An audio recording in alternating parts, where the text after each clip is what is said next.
ഞങ്ങളുടെ രക്ഷയ്ക്കു വേണ്ടി ശരീരിയായി കാണപ്പെട്ടതിനാൽ ദൈവമേ നീ ആകാശവും ഭൂമിയും നിന്നാൽ പൂർണ്ണമായി നിറഞ്ഞിരിക്കെ നീ ഗുഹയിൽ കിടന്നതിനാൽ ദൈവമേ നിത്യനും സമാരാധ്യനും അപരിമേനുമായിരിക്കെ കന്യകയുടെ മടിയിൽ ഒതുങ്ങിയിരുന്നതിനാൽ ദൈവമേ ശ്രേഷ്ഠമാം വണ്ണം അദൃശ്യനും അവർണ്യനും ദൈവമായിരിക്കെ മനുഷ്യനായി തീർന്നതിനാൽ ദൈവമേ മാലാഖമാരെയും ഇടയന്മാരെയും വിജ്ഞാനികളെയും നീ ആകർഷിച്ചു.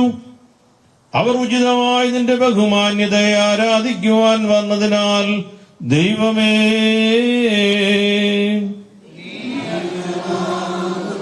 തന്റെ ജന്മദിവസത്തിൽ സ്വർഗീയരെയും ഭൗമികരെയും സന്തോഷിപ്പിക്കുകയും അവരുടെ മധ്യേ സ്ഥിതി ചെയ്തിരുന്ന വേലി പൊളിച്ച് കളയുകയും ചെയ്തതിനാൽ ദൈവമേ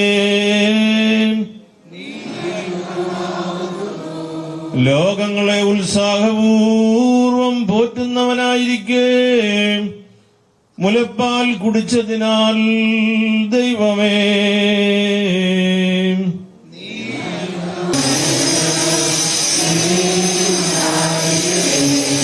പരിശുദ്ധ കന്യക മറിയാമിൽ നിന്ന് ശരീരമെടുത്ത ജീവന്റെ വചനമായ ദൈവവും നമ്മുടെ കർത്താവും ദൈവവും രക്ഷിതാവുമായ യേശു തമ്പുരാന്റെ ജനന ദിവസത്തിൽ പ്രകാരം സംഭവിച്ചു.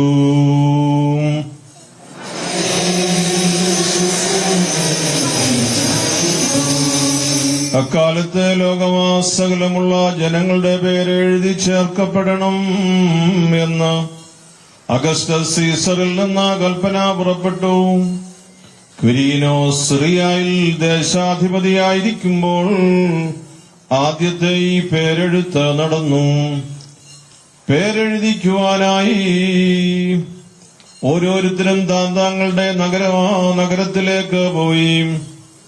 ജോസഫ് ദാവീദിന്റെ കുടുംബത്തിലും വംശത്തിലും പെട്ടവനായിരുന്നതിനാൽ പേരെഴുതിക്കുവാനായി ഗലീലയിലെ പട്ടണമായ നസറേത്തിൽ നിന്ന് യൂദയായിൽ ദാവീദിന്റെ പട്ടണമായ ബെത്ലഹേമിലേക്ക് ഗർഭിണിയായ ഭാര്യ മറിയത്തോടുകൂടെ പോയി.